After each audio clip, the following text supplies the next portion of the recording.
ॐ नारायणं नमस्कृत्य नरं चैव नरोत्तमं देवीं सरस्वतीं व्यासं ततो जयमुदीरयेत्।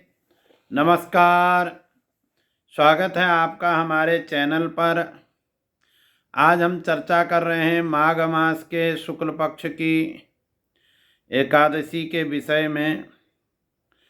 तो माघ मास की जो एकादशी है, इसका जो महात्म्य है, श्री पद्म पुराणांतर्गत भगवान श्री कृष्ण महाराज युधिष्ठिर को सुना रहे हैं। कहते हैं कि एक समय की बात है, स्वर्गलोक में देवराज इंद्र का दिव्य दरबार लगा हुआ है और अप्सराएं और देवतागण, गंधर्व, किन्नर वहाँ सब गान कर रहे हैं।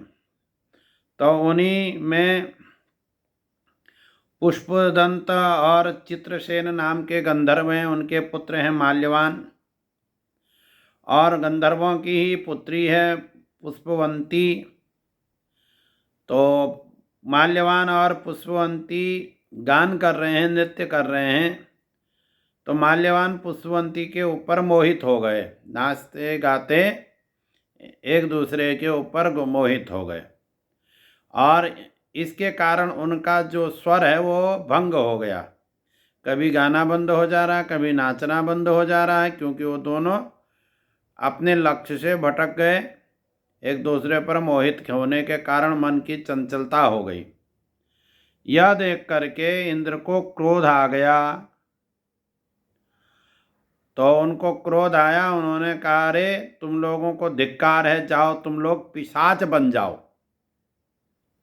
तो ये दोनों पिशाच हो गए और बहुत दिनों तक ये पिशाच की योनि में ही रहे। फिर एक दिन इन दोनों ने सोचा कि हमने ऐसा क्या पाप किया है कि हमको पिशाच योनि प्राप्त हो गई है। तो संयोगवशात माघ मास के शुक्ल पक्ष की एकादशी के दिन इन दोनों ने निराहार रहे। ये दोनों निराहार रहे, इन्होंने जल का पान तक नहीं किया। जल का पान तक इन दोनों ने नहीं किया और रात्रि भर जागरण किया। प्रातः काल होते ही, द्वादशी की प्राप्ति होते ही ये अपने पूर्व रूप में आ गए। मैंने जो गंधर्वों का इनका रूप था वो इनको प्राप्त हो गया। पिशाचत्व को त्याग करके यह स्वर्ग में पहुँचे, इंद्र को प्रणाम किया। इंद्र ने पूछा कि तुम्हारा पिशाचत्व कैसे नष्ट हुआ? तो माल्यवान ने कहा, भगवान वासुदेव की कृपा से जो माघ शुक्ल पक्ष की एकादशी है, जिसको जया एकादशी कहते हैं, और हमने इसका व्रत किया है, इसी व्रत के कारण हमारा पिशाचत्व जो है नष्ट हो गया। तो ये महात्म्य है, संक्षिप्त में हमने आपको बताया। बहुत विस्तार से पद्म पुराण में इसका वर्णन आता है, परंतु हमने संक्षिप्त में ही आपको इसकी चर्चा करी, आप सभी सुधी जनों के लिए। तो जो ये जया नाम की एकादशी है, इसका जो उपवास किया जाएगा 8 फरवरी 2025 शनिवार के दिन जया एकादशी का आप लोग व्रत करिए। भगवान का, श्रीमन नारायण का स्मरण करिए। ओम नमो भगवते वासुदेवाय या ओम नमो नारायणाय, इन महामंत्रों का जप करिए और विष्णु सहस्त्र नाम का पाठ करिए। तो भगवान सबकी मनोकामना पूर्ण करेंगे और जन्म जन्मांतरों के पापों से मुक्ति दिलाएंगे।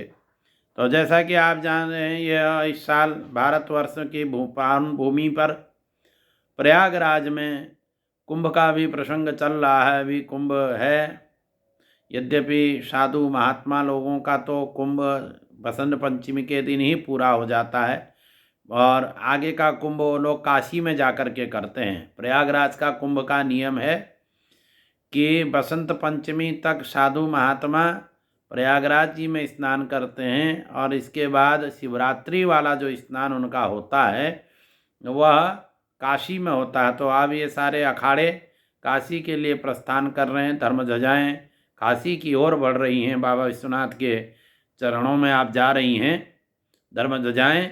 तो सभी लोग कुंभ का यह पावन वर्ष चल रहा है, महीना है, अभी शिवरात्रि तक कुंभ रहेगा। अमृत स्नान के कई यद्यपि रोज ही अमृत स्नान इसमें किया जा सकता है, और जहाँ भी गंगा इत्यादि महानदियाँ हैं वहीं स्नान कर लीजिए। हमारे उत्तराखंड में तो हर क्षेत्र में कोई ना कोई नदी हैं, जैसे हमारे यहाँ सरयू, गोमती, रामगंगा, पूर्ववाहिनी रामगंगा इत्यादि बहुत सी नदियाँ हमारे यहाँ हैं। तो जो लोग कुंभ में का प्रयागराज नहीं जा सकते तो यहीं स्नान कर लें। बागेश्वर में हमारे यहाँ संगम है, गोमती सरयू जी का संगम बागेश्वर क्षेत्र में है, वहीं स्नान कर लें। कर्णप्रयाग में स्नान कर लें, देवप्रयाग में, रुद्रप्रयाग में, जहाँ इच्छा हो वहाँ, ऋषिकेश में, हरिद्वार में, जहाँ इच्छा हो वहाँ स्नान करके अपने जीवन को धन्य बनाएं। आप लोगों को एकादशी की बहुत बहुत शुभकामनाएं। भगवान सबके ऊपर कृपा करें। नारायण, यही हमारी कामना है। नमस्कार।